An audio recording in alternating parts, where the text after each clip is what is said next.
You want to be one of the cool guys? Buy my merch. Hello everyone, we're back with another pay-per-view breakdown. It's UFC 319. Plessis is defending his belt against Khamzat Chimaev in Chicago, I think at the United Center.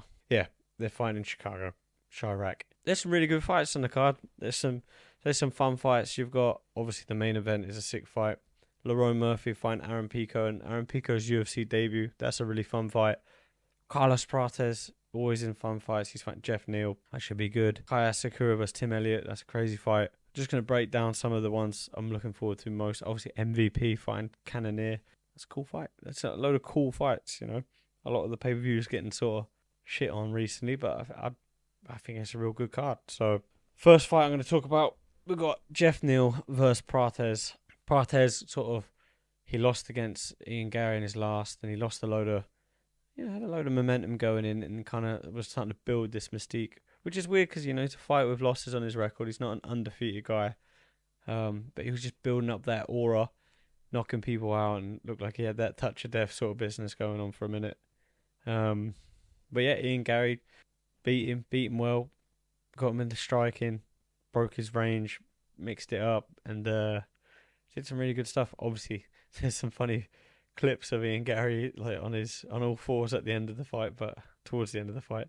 But yeah, regardless, that was a loss. He lost a bit of momentum, and he looked very sad about the loss. Obviously, he was crying and sad and all this, and not enough to stop smoking before the fight. But regardless, we're here. Jeff Neal, another southpaw, two southpaws. Typically, southpaw. He gets a little bit sloppy. We're not used to competing against other southpaws as much as we are orthodox guys. The majority of people are orthodox. Jeff Neal needs to not stand in front of him, not get stuck into a Muay Thai rhythm.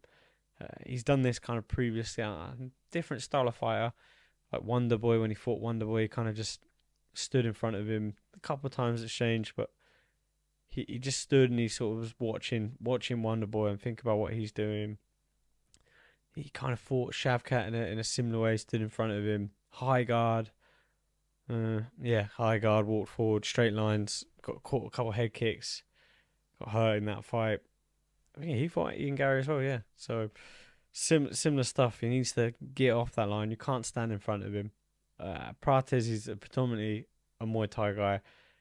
His style was unusually in MMA, keeps that long guard, high, Thai hops into range a little bit and throws at long knees, powerful kicks, has a really nice straight left. Won't be able to throw a nice straight left against another southpaw. It kind of smothers the range, so I wonder how he'll adjust to that. I feel like knees to the body will be effective, especially with Jeff Neal keeps that high guard. I think switch knees, clinch and elbow in. I see it being a good fight for Carlos Prates. Even though the southpaw, maybe it presents some problems. We'll see how it is. Jeff Neal just can't stand there. He's got to get into range. He's got to throw shots. He can't wait in the mid-range. Prates is a very long, lanky southpaw Muay Thai guy, so you can't stand. You have to get on him. And, obviously Thai guys got very good clinch work as well. So if you're there, you have to be punching. You can't be, in the mid-range of a high guard. You're going to get knee to the body. You're going to get elbow to the head. So, yeah, I think Prates is going to be too much for him.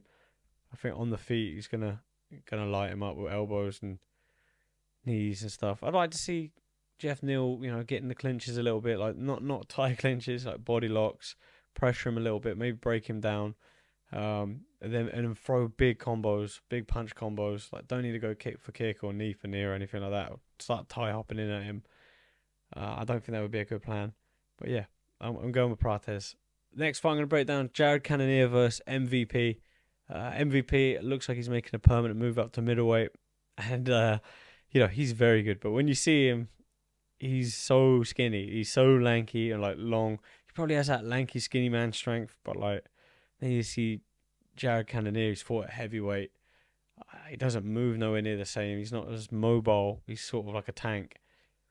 But, yeah, physically, I feel like Cannonier is going to be so much stronger than him. I feel, obviously, attacking the legs He's had success in the past with low kicks. Obviously, he busted Anderson Silva's knee with inside. I think it was inside low kick. Yeah, he's had success there in the past with those. I'd like to see him pressure a bit more. Again, kind of the same as Jeff Neal. I'd like to see him not stay there. You're gonna have to corner someone like MVP. You have to trap him. You have to get a hold of him, wear him down. Going by looks, I'd imagine Cannonier is a lot physically stronger, like in the clinch positions. He's not predominantly a good wrestler, but like working body locks, little dirty boxing, rough him up, inside leg kicks. You just cannot give that guy any space. Someone like MVP he's so good at taking and making space. You cannot allow him to work from range. And Cannonier is a little bit flat-footed. He's like I say, he's like a tank. He's solid. He throws hard power shots from a static position. I would like to see him cut him off, get a hold of him, upper body clinch. It doesn't have to be a takedown even. Just rough him up on the fence. A little bit of what everyone seems to try and do to Aldo. Batista did it to him, putting him on the fence, rough him up. Don't even have to try and score the takedown. Just slow him down, stop him moving, and sap a bit of his energy. I think that would be Cannonier's best bet. But having said that, I think MVP wins. I think he keeps it at range. A lot like a game. He's going to dart in, strike him, get out, play it like that. You know what I mean? He's going to pick and poke, point style karate, point style kickboxing. He's going to get in, slap a foot to the head, boom, fight the range and drift out.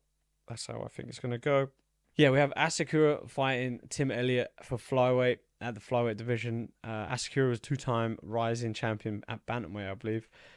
He's really exciting. Like, all of his attacks are like highlight reel stuff. He does Superman punches, like gazelle punches, where he leaps in. Jumping knees, really explosive kicks. Doesn't really like set much up. It's all explosive moves, like highlight reel stuff, and it's very exciting to watch. Tim Elliott also very unorthodox. Really moves his head. He's always offline. Doesn't have any traditional footwork. He doesn't stand in a stance. He's quite neutral. His feet are quite square on. He has good grappling. He mixes in the wrestling well with that weird unorthodox striking footwork. I think he need to wear. It's kind of the same thing. I think he'd need to wear someone like Asakura down. Take him down, score the points. The only thing is Asakura is so sharp, so dangerous for the knees. You don't really want to be dropping your head into those positions, like to shoot a takedown on him. He scores jumping knees to the body, very quick, very effective, and he's had a lot of success in the past. He caught Pantoja in their fight with a couple, and Pantoja being the machine he is, just seemed to walk right through him. But they were fight-ending knees. One to the head, I think a scissor knee to the head. One to the body, switch knee to the body, and Pantoja just walked through him. But I mean, they were fight finishing shots. It's just that Pantoja's a beast. I think Asakura is going to win it. I think attacks to the body. He throws a nice lead leg teep to the body as well, like a stabbing, toes to the gut. That combined with knees. Yeah. Tim Elliott moves his head a lot, but he doesn't really get his body out. It's quite hard to move your body. You can be elusive with your head, but the body is... Whenever someone's got good head movement like that, it's nice to aim for the shoulder, aim for the chest, because you don't really miss. You know what I mean? If their head's always off the swivel, it's hard to take your body off the line, you know what I mean? So Tim Elliott will be vulnerable. And for those kicks as well, when you in MMA, when you're really bringing your head hard off the line, it's risky for the kicks. You don't want to like whip your head one way. Boxing, it's not so bad because there's only two things coming at you. There's a left hand and a right hand. But when you've got kicks, knees, punches, takedowns, everything coming at you, I don't really want to throw my head into that slip to get out of the way. Really nice, 1-2 head kick. Asakura could run it, boom, boom. That's how I see it going. And then mixing up with knees to the body. But I'm going with Asakura with this one. Then we've got the co-main event. You've got the undefeated British guy, Lerone Murphy, looking to take on, he is taking on Aaron Pico in short notice. I think it was about 2-3 week notice. This was offered to me, and they were, it was told as a title eliminator, so I imagine it would still be booked as a title eliminator fight. Mosvar was initially meant to be in it, and obviously he got injured and forced off. But yeah, this is still a great fight. Lerone is surging. He's come off that win over Emmett. I know he got a lot of stick for the win over Emmett, but Emmett, even being 40 and having come from a couple of losses, he's still an elite guy. He's still one punch away from knocking anyone out. And I thought Lerone did a great job. Picked him apart, hurt him a few times, and it was a fun fight, I thought. But, when people get on the bandwagon of hating someone, they all sort of jump on board and say the same stuff. He did a great job. I thought it was fantastic. Mixed everything up well. The only thing he got taken down hard, and I imagine Pico is a better wrestler. I imagine Pico, he seemed to have made some adjustments. Pico recently, if you watch his more recent fights, he's a bit smarter, where he's previously would come in and go crazy, go powerful. He's been hurt himself, been finished as well. He recently, you've seen him score takedowns, get ground and pound. He has great wrestling. He works with Freddie Roach. I imagine his boxing's very good. I don't think they're kind of Freddie Roach style shots he's throwing when he's throwing them winging hooks, but he looks very good, very powerful. Lerone needs to avoid getting backed up to the cage, and I think he's very smart with his footwork. He does a great job of switching L steps, fading off the cage and circling back to the middle. I think the fight will be best played at the centre of the cage for Lerone, picking him apart, keeping things long, and picking away at that lead calf. Pico is so heavy on his lead foot. Like, he really drills that foot into the ground before, like, he throws a hook or he shoots. I think that'll be Lerone's. Watching him fight, he's a very smart fighter. His team are very good. They're gonna pick up. They've probably picked up on that immediately. I reckon that's gonna be something they're gonna attack. Chip away at that calf, and calf kicks are so effective. Chip away at that calf, circle off to the center of the cage, and keep picking him apart. Don't get taken down. Easy to say, obviously, and don't get in the wild exchanges, because Pico is very powerful. But having said that, he just put a clinic on the most powerful puncher in the featherweight at the minute. So, you know what I mean? He went there, picked him apart, and did perfect. Pico's younger, more dynamic, a lot more pressure on his shoulders as well. The Bellator guys that have come over haven't really impressed as of recent. We'll say he hasn't fought the level. He hasn't fought at that level. The UFC level is different. That UFC debut is a thing. Like, everyone gets the jitters. It's like, we all say, you don't get it. But, like, everyone knows it is a thing.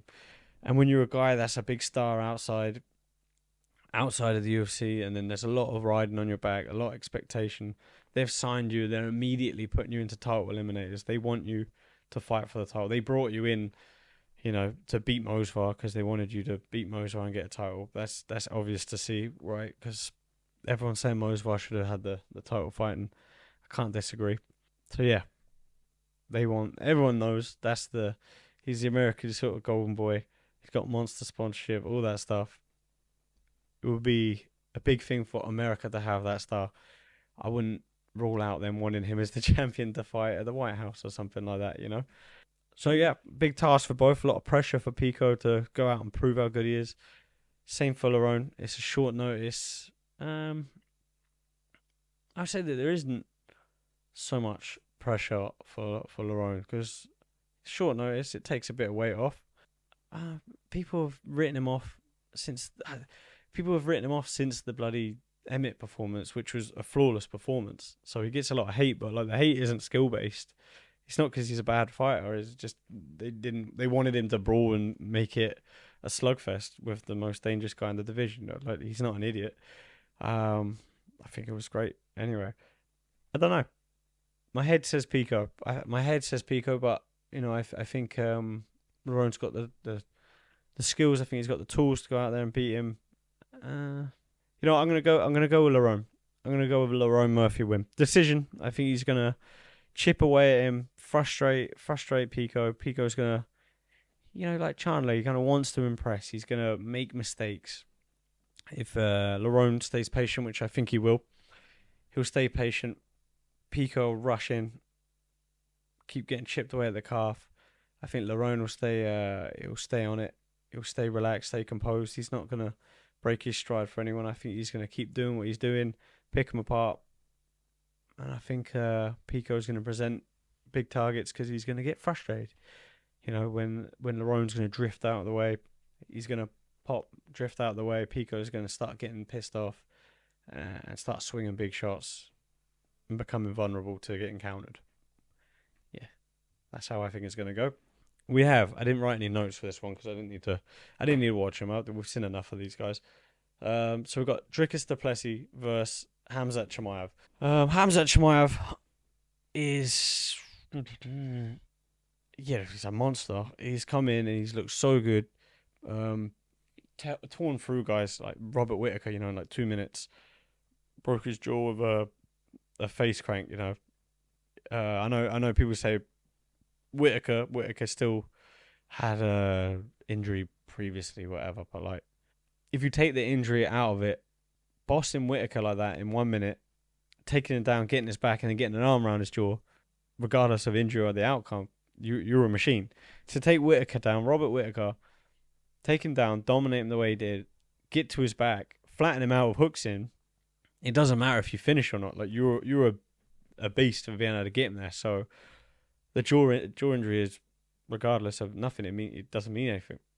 So Khamzat saying he ain't doing anything different. He's coming out guns blazing and going to try and take Dricus out. I don't see him doing anything different because he doesn't know how to do anything different.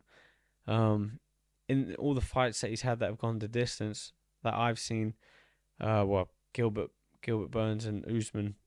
Did he lose round 3 against Gilbert Burns? Yeah, like he fought the same way. He came out guns blazing, did everything you would expect. He came out swinging, brawling, throwing everything at it. Not brawling, more wrestling. He came out wrestling. He wrestled, but he knocked out Gerald Meerschaert quick. He comes out throwing the fucking kitchen sink at you.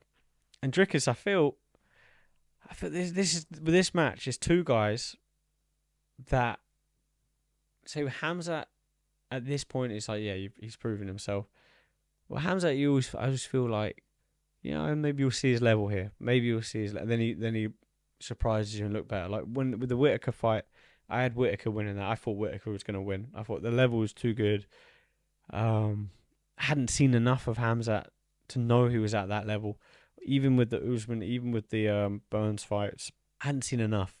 And also, he lost the last round against Usman, a late replacement Usman, an older, not champion Usman, not prepared Usman. He lost that that round 3, and I thought, okay, Whittaker's going to drag him to deep waters, avoid takedowns and beat him up, but prove me wrong. Dricus is kind of the same guy in the sense that you always doubt him, and then he goes out there and impresses, and looks better than you would expect. Gets a lot of people make jokes about his style and this and the way it looks. But like, he's so good at winning. All that matters is that he's good at winning.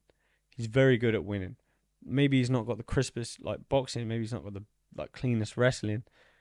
Maybe he ain't got the smoothest jiu-jitsu, but he's the best at winning. And he's very good at that. I mean, Khamzat's undefeated. He's also very good at winning. But I don't know. I really don't know who to pick in this one. Like, one part says Dricus drags him to deep waters and beats him up and avoids the onslaught. Another part of me says Khamzat runs across the cage, picks him up, throws him out and runs off with the belt. But either of those options I feel could be right. I just think, Khamzat's been preparing in the garage. Pico works out in the garage too. TJ Dillashaw notoriously worked out there. I haven't seen anyone talk about this, but I don't know if anyone else thinks that's suspect. Like that guy. I don't know. I don't know enough about it. A lot of guys have trained with him. He works for wrestling guys, all this. I'm sure he's... Make of it what you will. You know what I mean? Make of it what you will. I ain't accusing anyone of nothing, but like, we all know what TJ Dillashaw was doing, and he's a big fan of working out in that garage. But yeah, you've had cardio issues your whole career, and then you get a 5-round title fight, and you go to the guy that was involved with someone who was taking EPO. I don't know. But yeah, I ain't accusing no one of nothing. I'm just saying. But regardless of the fight, I don't think that's going to make much of a difference. Dricus has been in those 5-round fights. He's gone the 5 rounds. He's done it a lot, and he's got no quit in him. There's no break in him. You can someone like Hamza. I feel like he's so dominant, probably in the practice room, in the gym, that he's not used to being in those positions. And all the training I've seen of of Dricus, he's getting his ass handed to him. They're putting it on him. He's doing like Shark Tank rounds, and they're putting him in those shit positions. Volk was famous for doing these kind of camps, and it paid off. Sometimes you get like McGregor, his camps were always him winning. He was always winning. Every round, every situation, he was winning. And I don't know if that's because the sparring partners were told not to, or like there was, you hear rumours, but I don't know. With Dricus, he's always he's comfortable in those shit positions. He doesn't get tired in those. He doesn't panic. Hamza, I can't imagine he spends too much time in those shit positions. You know what I mean? I know he wrestles and trains with some elite guys, but I don't think he's in them positions enough. So I'm gonna go with Dricus. I think Dricus is gonna shock the world. I think he's gonna drag it out. I think he's gonna survive. He's gonna survive those onslaughts. And I feel like when you look at Hamza and you look at his fights and who he trains with, who he's wrestled with, he's gonna get a takedown. He's gonna score a takedown. When you combine that with his jiu-jitsu and his control and his finishing ability, he's going to attack subs. He's going to take him down. He's going to jump on his neck. I just feel like Dricus is going to defend, wear him out, get him into some sort of sloppy, unorthodox striking, and just walk him down and fatigue him. Yeah, I'm going with Dricus. I think Dricus wins. That's my picks. And let me know if you think it's a bit weird these guys training in the garage. I don't know.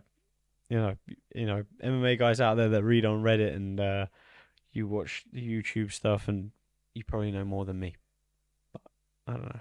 A lot of people have trained there, and not all of them are in the UFC. And they ain't very much testing outside the UFC, is what I'm saying. So, yeah. Thanks for watching. Please like, please subscribe, please buy an Almighty shirt. Modeled by me today, but Carlos does it better. AlmightyMerch.co. We'll be back soon. Thanks for watching.